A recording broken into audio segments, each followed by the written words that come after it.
El rifle se me resbaló de las manos y cayó al suelo húmedo del bosque con un tut sordo que rompió el silencio como un disparo ahogado. No puedes seguir mintiendo, Mateo, murmuró Gabriel, su voz ronca como el viento entre las encinas, mientras su mano, áspera por años de labranza, se posaba en mi hombro con una presión que era a la vez acusación y súplica. En ese instante, el mundo se redujo a sus ojos oscuros, heridos por secretos que yo había jurado enterrar bajo las calles empedradas de Madrid, y supe que la caza había terminado, ahora éramos la presa el uno del otro. Madrid bullía a lo lejos, pero aquí, en las afueras, en el corazón de la sierra de Guadarrama, el aire olía a tierra mojada y a pino resinoso, un aroma que siempre me recordaba las escapadas de infancia con mi abuelo, cuando el mundo parecía un lugar donde los hombres podían ser libres sin que el peso de las miradas ajenas los aplastara. Adrián, mi amigo de toda la vida, caminaba unos metros delante, su silueta recortada contra el sol poniente que teñía las copas de los árboles de un naranja furioso. Llevábamos rifles colgados al hombro, no por afición real, Adrián odiaba la caza tanto como yo, sino porque su padre, Gabriel, insistía en estas tradiciones que olían a excusa para huir de la ciudad. Es lo que hacen los hombres de verdad, decía Gabriel con esa media sonrisa suya, curtida por el sol de Castilla, que siempre me hacía sentir como si estuviera siendo juzgado y perdonado al mismo tiempo. Habíamos llegado esa mañana desde el centro de Madrid, en el viejo Seat de Gabriel, con el radio escupiendo flamenco antiguo que hablaba de amores imposibles y traiciones bajo la luna de Andalucía. Adrián conducía, riendo de mis chistes tontos sobre lo ridículo que era fingir ser cazadores cuando ninguno de los dos había disparado más que a fotos en Instagram. Papá necesita esto, Mateo. Desde que mamá se fue, está perdido, me había dicho en voz baja, mientras Gabriel dormitaba en el asiento trasero, ajeno a nuestras confidencias. Yo asentí, tragando el nudo en la garganta.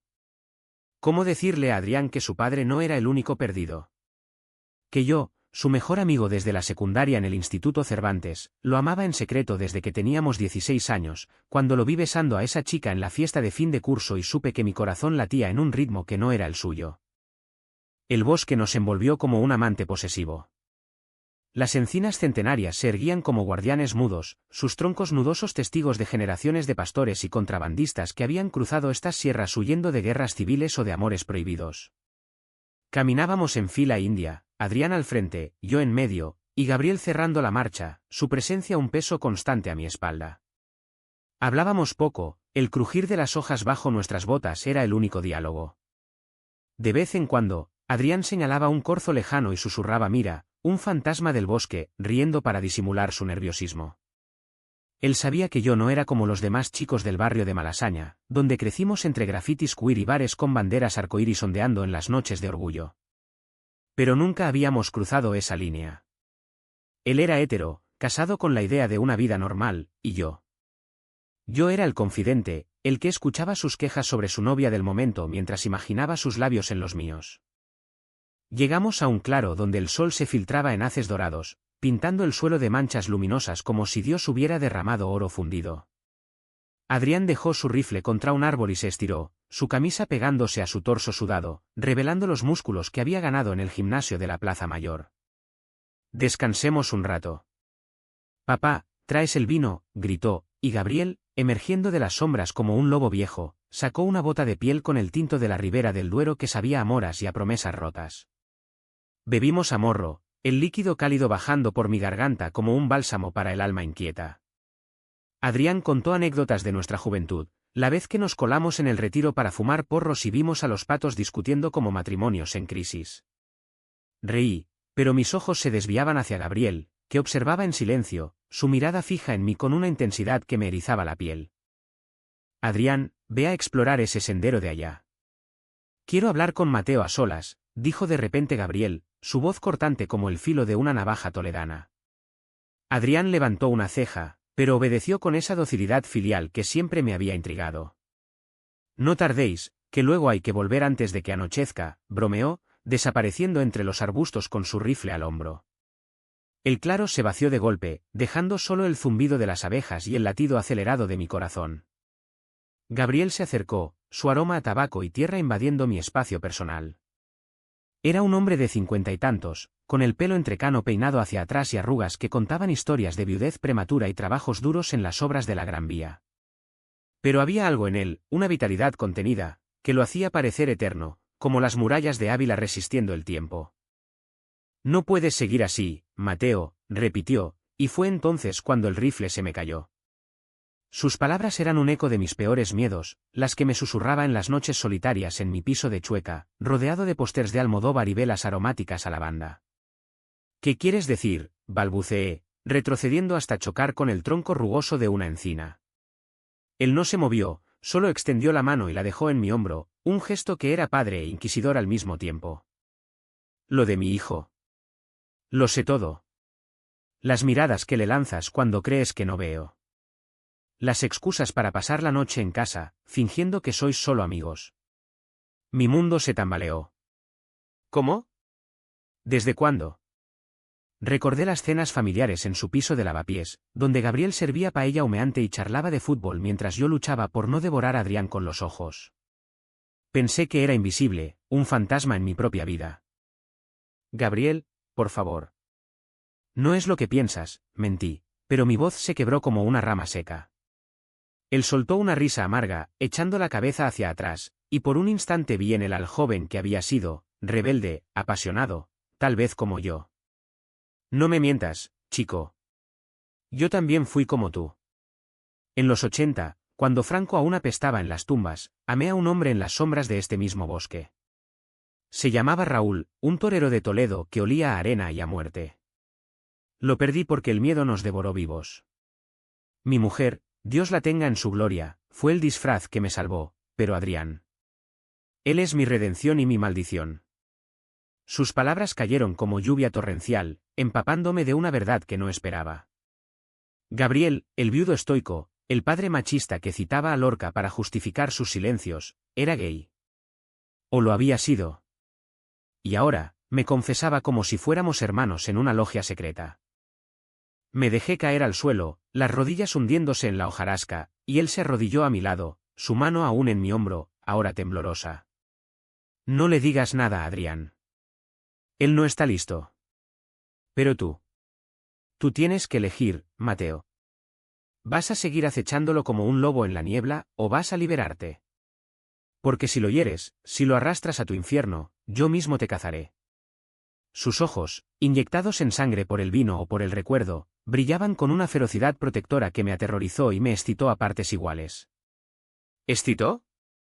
Maldita sea, en ese momento, con el sol muriendo detrás de las sierras y su aliento cálido en mi cuello, vi en Gabriel no al padre de mi amor imposible, sino a un hombre roto que reflejaba mi propia alma fracturada. Me incliné hacia adelante, nuestros labios a centímetros, y por un segundo eterno, el bosque contuvo la respiración. Pero entonces, el chasquido de una rama nos separó. Adrián emergió del sendero, su rostro pálido como la luna de Valencia. ¿Qué pasa aquí? Os he oído discutir. Gabriel se puso en pie de un salto, enderezando su chaqueta como si nada hubiera ocurrido. Nada, hijo. Solo le estaba diciendo a Mateo que no dispare a los conejos, son demasiado listos para nosotros. Rió, una carcajada forzada que resonó hueca en el claro, y yo me uní, mi risa un eco falso que me quemaba la garganta. Recogí mi rifle, el metal frío contra mi palma sudorosa, y seguimos caminando de vuelta al coche, el silencio ahora cargado de minas invisibles. Esa noche, en Madrid, mientras Adrián dormía en el sofá de mi piso y Gabriel se marchaba con un apretón de manos que duró demasiado, supe que la caza apenas comenzaba. Y que el trofeo, si es que lo había, sería mi corazón hecho trizas. La noche madrileña se desplegaba como un manto de estrellas caídas sobre el asfalto, con las luces de los bares de Gran Vía parpadeando como promesas efímeras. Regresamos a la ciudad en un silencio que pesaba más que el tráfico de la M30, Adrián al volante tarareando una canción de Rosalía que hablaba de desamores tóxicos, ajeno al volcán que bullía en mi pecho. Gabriel iba en el asiento trasero, fumando un cigarro con la ventanilla entreabierta, el humo escapando como fantasmas de sus confesiones. Yo, apretujado contra la puerta, revivía el momento en el claro, su mano en mi hombro, el roce casi de labios, la verdad cruda de un hombre que había enterrado su juventud bajo capas de heteronormatividad española, esa máscara que todos llevamos en familias como la suya, donde el honor y la vergüenza bailan un flamenco mortal. Al llegar a mi piso en Chueca, el barrio que late al ritmo de la diversidad, con sus murales de besos entre hombres y mujeres trans, y sus terrazas llenas de risas que deshacían al amanecer, Adrián se dejó caer en el sofá con un suspiro. ¿Qué día, eh? Papá estaba rarísimo hoy. ¿Le dijiste algo? Su pregunta me pilló desprevenido, y respondí con una excusa baladí sobre el vino, sirviéndole un vaso de tinto de la bodega que guardaba para noches como esta. Noches en las que lo veía recostado, con las piernas estiradas y esa sonrisa ladeada que me había enamorado a los 17, cuando nos escapamos del instituto para ver Brokeback Mountain en un cine clandestino y yo salí temblando, no por el frío de noviembre, sino por la certeza de que mi vida sería un eco de Ennis y Jack. Mientras él bebía, yo me excusé para ducharme, dejando que el agua caliente lavara el sudor del bosque y el peso de los secretos.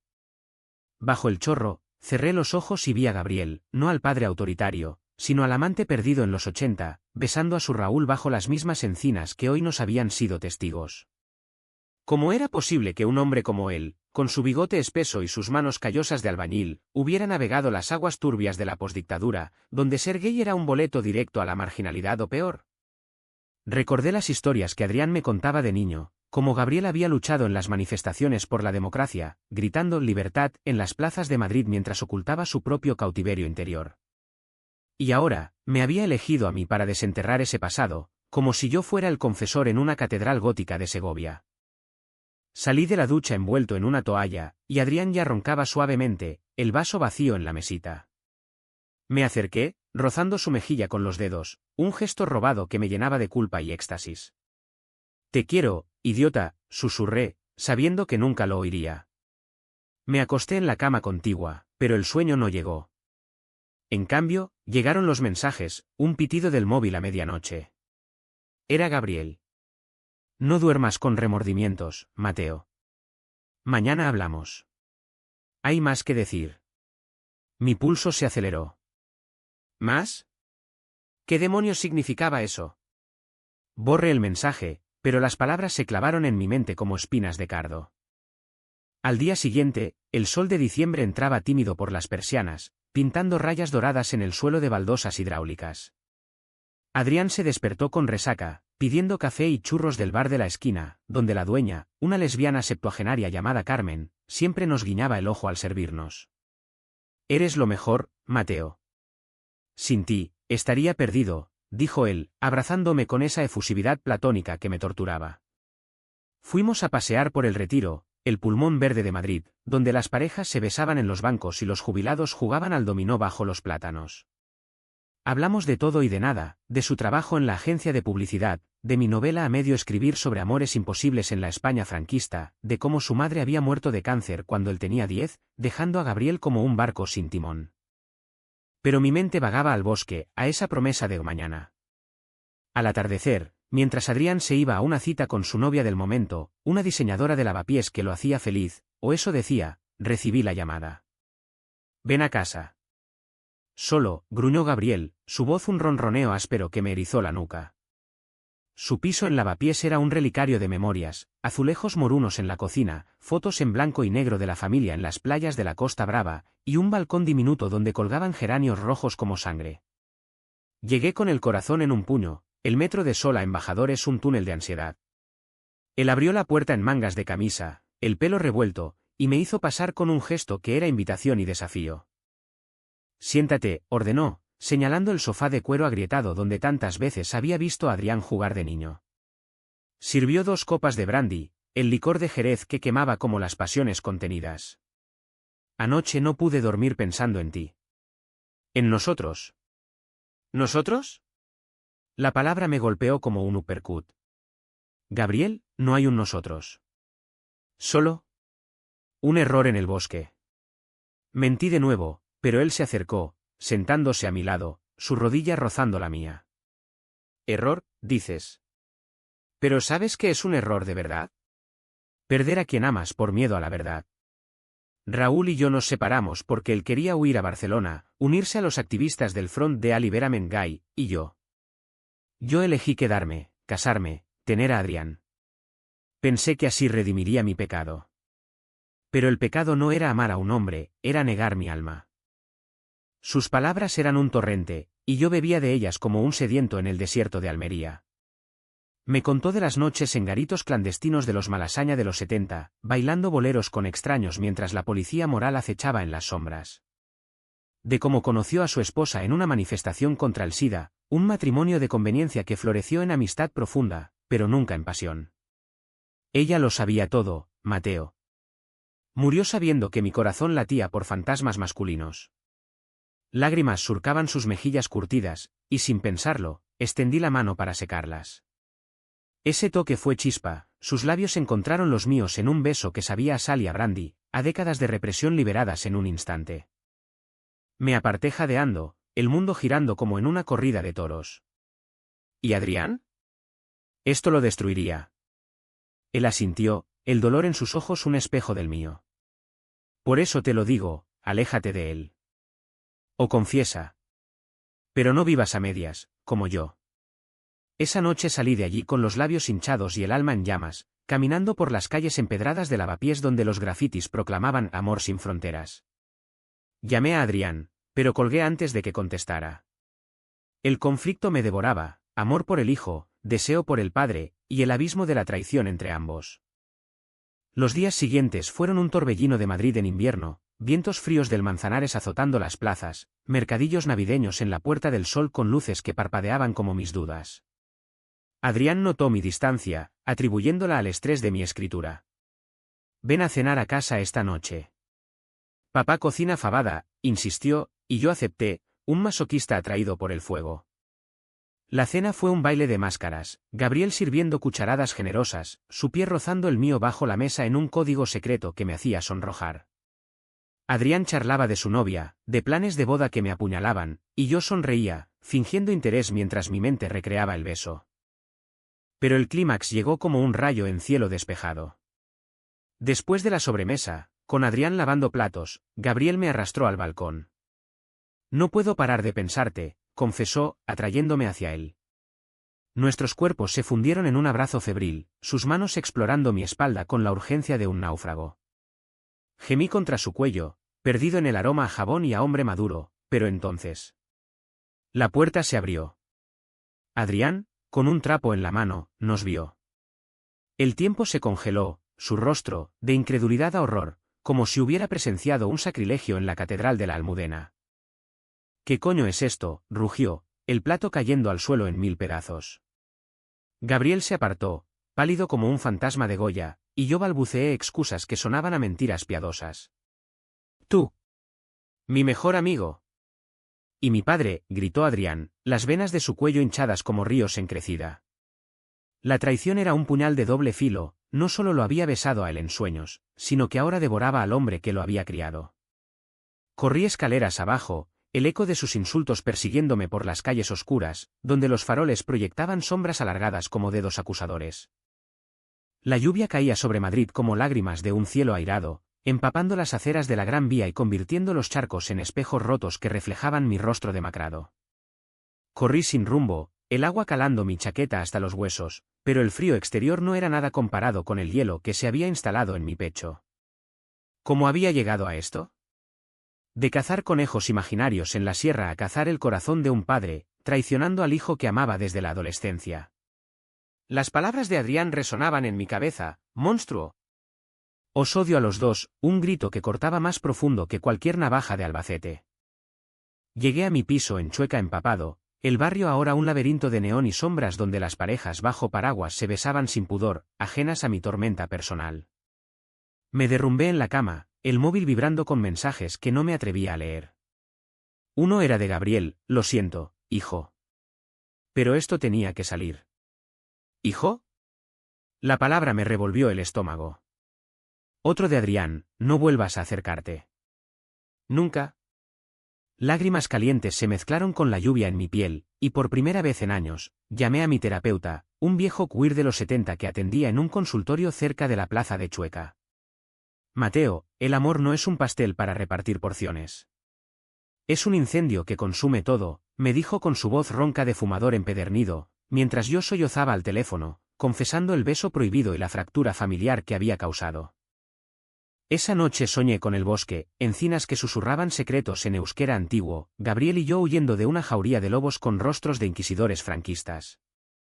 Desperté sudando, el amanecer filtrándose gris por las cortinas.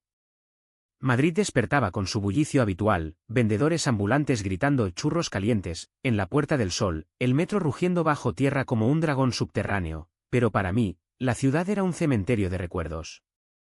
Evité Lavapiés, el barrio que ahora apestaba a traición, y me refugié en Malasaña, donde los cafés con arte en las paredes hablaban de revoluciones fallidas y amores queer que sobrevivían a todo. Días se convirtieron en semanas, un limbo de aislamiento autoimpuesto. Trabajaba en mi novela desde la cama, tecleando escenas de amantes separados por la guerra civil, proyectando mi dolor en personajes ficticios que se besaban en trincheras bajo bombardeos. Adrián bloqueó mi número, y Gabriel. Él enviaba cartas. Sí, cartas antiguas, con sellos de correos y caligrafía temblorosa, llegaban a mi buzón como misivas de un exilio interior. Recuerdo el primer beso con Raúl, fue en una procesión de Semana Santa, detrás de un paso de la Virgen, con el incienso ahogando nuestros gemidos. Tú me has devuelto esa juventud, Mateo, pero ¿a qué precio? Leía aquellas líneas a medianoche, el corazón dividido entre el deseo y la culpa, masturbándome con rabia al recuerdo de su cuerpo contra el mío, solo para llorar después en la almohada. El conflicto se agudizó cuando recibí una llamada inesperada de la madre de Adrián. No, espera, ella estaba muerta. Era Carmen, la dueña del bar de churros, que había sido amiga de la familia desde los tiempos de la transición. Chico, Adrián está destrozado. Bebe como un cosaco en el bar de la esquina, gritando sobre padres traidores y amigos falsos. Ve a verlo, por Dios. Su voz, con ese acento andaluz que arrastraba las eses como un lamento flamenco, me removió las entrañas. ¿Podía enfrentarlo? La idea me aterrorizaba, pero el amor, ese monstruo caprichoso, me impulsó. Esa tarde, bajo un sol invernal que no calentaba, me planté frente al piso de Lavapiés. La puerta se abrió de golpe, y allí estaba Adrián, ojeroso y con barba de varios días, oliendo a tabaco y a desesperación. Vete al infierno, escupió, pero no cerró la puerta.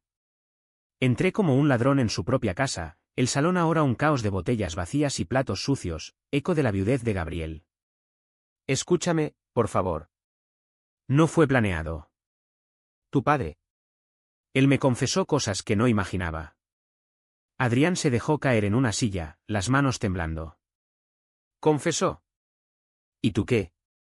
¿Lo besaste porque es guapo, maduro, un puto cliché de Almodóvar? ¿O porque soy yo el que no te basta, el hétero de mierda que no te da lo que quieres? Sus palabras eran dagas, cada una hundiéndose en mi carne. Negó con la cabeza, lágrimas cayendo. Desde niños, Mateo. Te vi mirándome en el vestuario del instituto, y pensé que era broma. Pero ahora. ¿Mi padre? Es como si hubierais conspirado para destrozarme. Hablamos durante horas, el aire cargado de reproches y verdades a medias. Le conté mi amor por él, no como un capricho juvenil, sino como una raíz profunda clavada en el suelo fértil de nuestra amistad. Te amé en silencio porque no quería perderte. Y con tu padre. Fue un espejo, un error que reveló lo vacío que estoy. Adrián escuchó, su ira mutando en una tristeza profunda, la de quien pierde la inocencia de golpe. Papá me lo contó todo anoche. Su historia con ese torero, la soledad que lo carcomió. Me dijo que te ama, Mateo. Que eres lo primero real en 30 años. El shock me dejó mudo. ¿Amor? ¿Gabriel me amaba? El mundo se inclinó, y en ese momento, vi a Adrián no como rival, sino como puente, dos hombres heridos por el mismo secreto familiar. Pero el perdón no vino fácil. Necesito tiempo, murmuró él, y salí al balcón, donde los geranios seguían floreciendo impávidos. Madrid se extendía abajo, un tapiz de luces y sombras, recordándome que en esta ciudad de reyes y revolucionarios, el amor siempre ha sido un acto de rebeldía. Esa noche, Gabriel llegó. No hablamos, solo nos abrazamos bajo la lluvia que arreció, sus labios encontrando los míos en un beso que era absolución y condena. Adrián nos vio desde la puerta, pero esta vez no gritó. Solo suspiró, y se unió al abrazo, un triángulo improbable de dolor y sanación. Semanas después, el bosque nos llamó de nuevo. No para cazar, sino para enterrar los rifles simbólicamente bajo una encina. Adrián caminaba entre nosotros, su mano en mi hombro, la de Gabriel en la suya. Esto es una locura española, bromeó, y reímos, un sonido que curaba heridas. Pero el clímax aún acechaba. Una carta anónima llegó a Adrián, revelando fotos granuladas de Gabriel en los 80, besando a Raúl en un bar clandestino. ¿Quién demonios es esto?, rugió él, blandiendo el sobre como un arma. El remitente, un primo resentido, un homófobo de la familia que olía la debilidad y atacaba. El escándalo estalló como una procesión de Semana Santa enloquecida. Adrián confrontó a su primo en una taberna de la Latina, puños volando en una pelea que recordaba las venganzas de capa y espada. Yo me dio, Gabriel sangrando de la ceja pero erguido como un torero herido. ¿Basta? Somos familia, joder, grité, y en ese caos, el primo confesó, vuestro secreto mancha el apellido. Pero Adrián, con sangre en las manos, lo miró fijo, el secreto es vuestro odio, no nuestro amor. La familia se dividió, primos cortando lazos como se cortan olivos en la Mancha, pero en el ojo del huracán, nuestro vínculo se forjó de acero. El invierno madrileño se ensañaba con nosotros como un amante celoso, nevando sobre la sierra de Guadarrama y cubriendo las calles de un manto blanco que amortiguaba los gritos pero no los susurros del escándalo. La carta anónima había sido el detonante, un veneno inyectado en las venas de la familia que se extendía como el Ebro en crecida. Primos, tíos, hasta la abuela paterna de Adrián, una viuda de la posguerra que rezaba el rosario en su piso de Usera, llamaban furiosos, exigiendo explicaciones sobre esa abominación. Gabriel, con el corte en la ceja cosido en el Hospital de la Paz, se enfrentó a ellos por teléfono, su voz un trueno castellano, he vivido mintiendo por vosotros. Ahora, vivo la verdad. Si no os gusta, idos al carajo. Adrián, marcado por la pelea, se refugió en el alcohol y en mi sofá, noches enteras hablando hasta el alba sobre la hipocresía española, como el país que había despenalizado la homosexualidad en 1978 aún albergaba rincones oscuros donde el machismo era rey. Me siento traicionado, pero también liberado, confesó una madrugada, mientras fumábamos en el balcón, el humo mezclándose con la niebla del Manzanares. Ver a papá besarte me rompió, pero me hizo ver que el amor no es posesión. Tú me amas a mí como amigo, y a él como lo que sea. Y yo. Joder, Mateo, siempre supe algo, pero fingí no ver. Sus palabras eran un bálsamo, pero el conflicto interno lo carcomía. ¿Podía aceptar a su padre como amante mío, o era eso un tabú demasiado profundo, un incesto emocional que lo ahogaba? Yo navegaba mis propios abismos. El beso con Gabriel había despertado un deseo voraz, pero también una culpa que me roía como ratas en las alcantarillas de Madrid. Soñaba con él, cuerpos entrelazados en camas de sábanas de lino, susurrando poemas de Federico García Lorca sobre amores gitanos prohibidos. Despertaba excitado y avergonzado, llamándolo para citas furtivas en parques olvidados como el Campo del Moro, donde nos besábamos bajo cipreses centenarios, sus manos callosas trazando mapas en mi piel. Eres mi salvación, chico, murmuraba, pero cada encuentro era una bomba de relojería, sabiendo que Adrián pagaba el precio de nuestro secreto renovado. El punto de quiebre llegó en Nochevieja, cuando Madrid se vestía de fiesta con uvas y campanadas en la Puerta del Sol. Invité a ambos a mi piso, un gesto temerario, un intento de normalizar lo imposible. La cena fue un ritual precario, gambas al ajillo chisporroteando en la sartén, cava de La Rioja burbujeando en copas altas, y flamenco de camarón de la isla sonando bajo como un lamento. Adrián llegó primero, con una botella bajo el brazo y una sonrisa forzada. Por los viejos tiempos, brindamos, pero el aire crujía de tensión. Gabriel entró después, con un ramo de flores silvestres del Retiro, y el silencio se espesó como la niebla de invierno. Comimos en la mesa improvisada, hablando de trivialidades, el frío que calaba los huesos, las procesiones de reyes que venían, el Barça contra el Madrid en la tele. Pero bajo la superficie, corrientes subterráneas rugían. Adrián pinchaba la carne con furia contenida, Gabriel evitaba mi mirada, y yo mediaba con chistes tontos sobre toreros gays en la ficción. Entonces, el cava aflojó lenguas. Papá, ¿por qué no me contaste lo de Raúl antes? Soltó Adrián de golpe, el tenedor tintineando contra el plato. Gabriel palideció, pero respondió con honestidad cruda, porque el miedo es un tirano peor que Franco. Te protegí, hijo, pero me traicioné a mí mismo.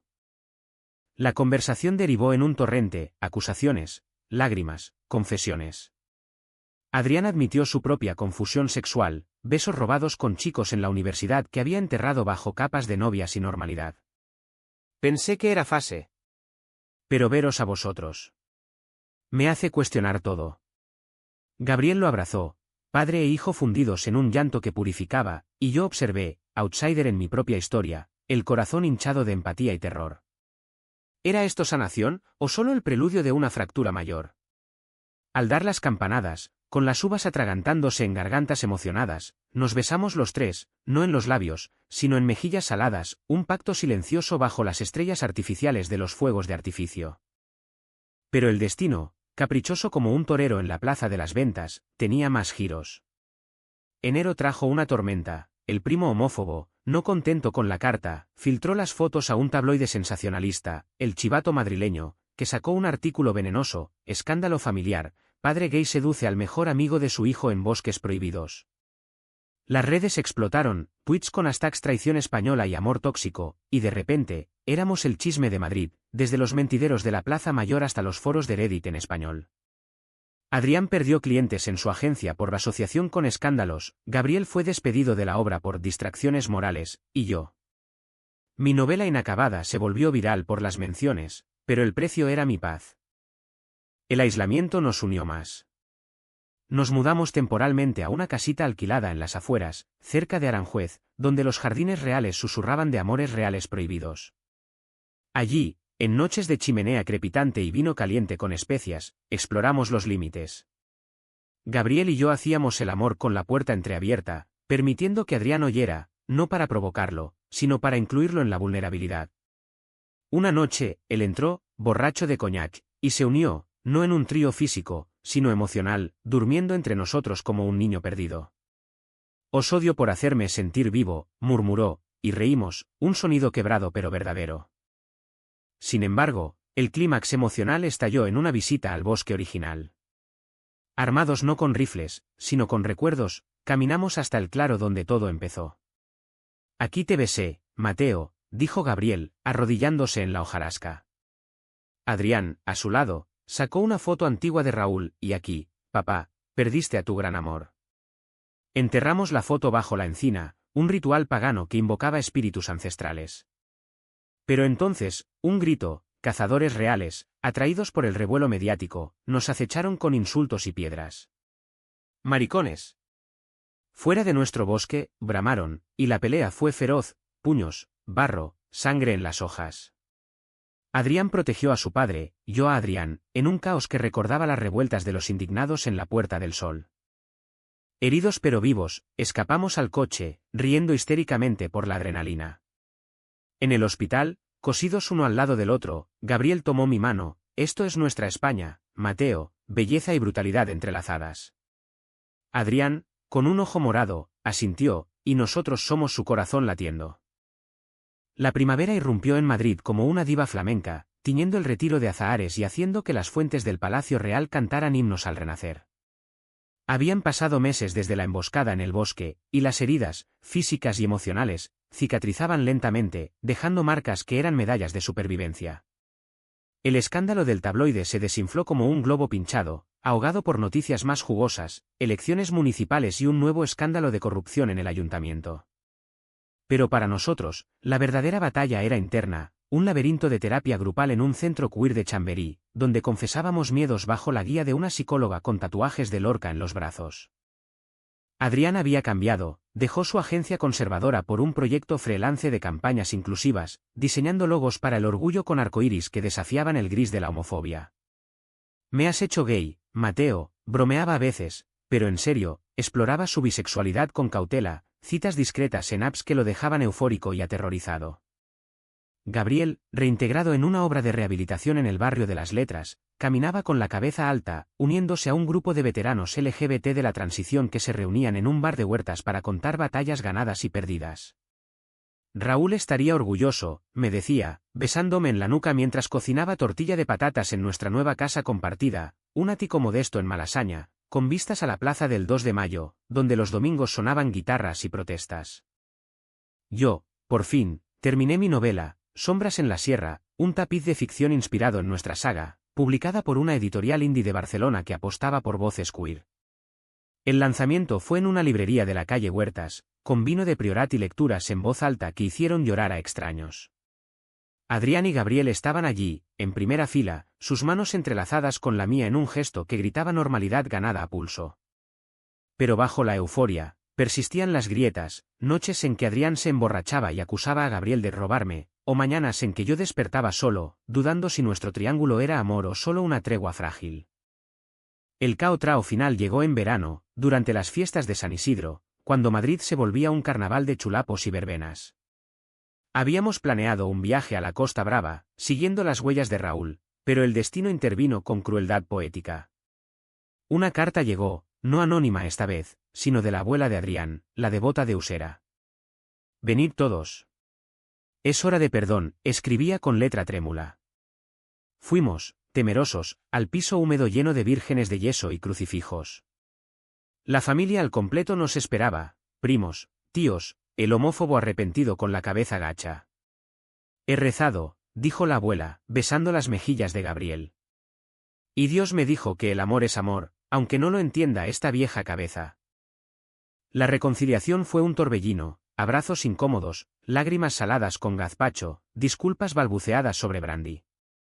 El primo confesó su odio nacido de su propio armario closeteado, y prometió terapia. Pero el verdadero clímax fue privado. Esa noche, en el cuarto de infancia de Adrián, los tres nos sentamos en la cama estrecha, compartiendo historias como reliquias. Gabriel habló de Raúl por primera vez en detalle, el torero que lo dejó por el miedo, pero cuya carta de despedida aún guardaba, vive por los dos, mi encina valiente. Adrián admitió su amor reprimido por mí, no romántico, sino fraternal profundo, teñido de celos que ahora entendía. ¿Y yo? Yo confesé el vacío que sentía, el miedo a que nuestro lazo fuera solo reacción al trauma. ¿Y si nos separamos?, propuse, la voz quebrada. Silencio. Luego, Gabriel, el amor no es cadena, Mateo. Si debes volar, vuela. Adriana sintió, lágrimas cayendo, pero quédate si quieres. Somos familia, joder. El abrazo que siguió fue catarsis, cuerpos temblando, almas desnudas, bajo el techo que había albergado secretos por décadas. No hubo sexo esa noche, solo vulnerabilidad, un humanismo crudo que sanaba más que cualquier clímax físico. Regresamos a Madrid transformados, el viaje a la Costa Brava cancelado por lluvias torrenciales que lavaban la tierra como lágrimas colectivas. En cambio, plantamos un olivo en el jardín comunitario de Malasaña, un símbolo de raíces profundas y frutos futuros. Adrián encontró un novio, un artista vasco con ojos de mar, y lo trajo a casa, donde Gabriel y yo lo recibimos con paella y chistes. Gabriel y yo seguimos amándonos, no con la urgencia inicial, sino con la ternura de compañeros que han sobrevivido tormentas. Yo escribí un epílogo para mi novela, En España, el amor es un bosque denso, oscuro, traicionero, pero lleno de luz inesperada. Hoy, miro desde el balcón al atardecer, con Gabriel a mi lado tarareando un fado portugués que aprendió en sus juventudes errantes, y Adrián abajo en la plaza, besando a su amor bajo las luces. PHNN y NGCM se entretejen en mi alma, como hilos de un tapiz gaudiniano. Hemos traicionado, herido, renacido. Y en esta España de pasiones eternas, eso es lo humanamente posible, amar a pesar de todo, cazando no presas, sino verdades.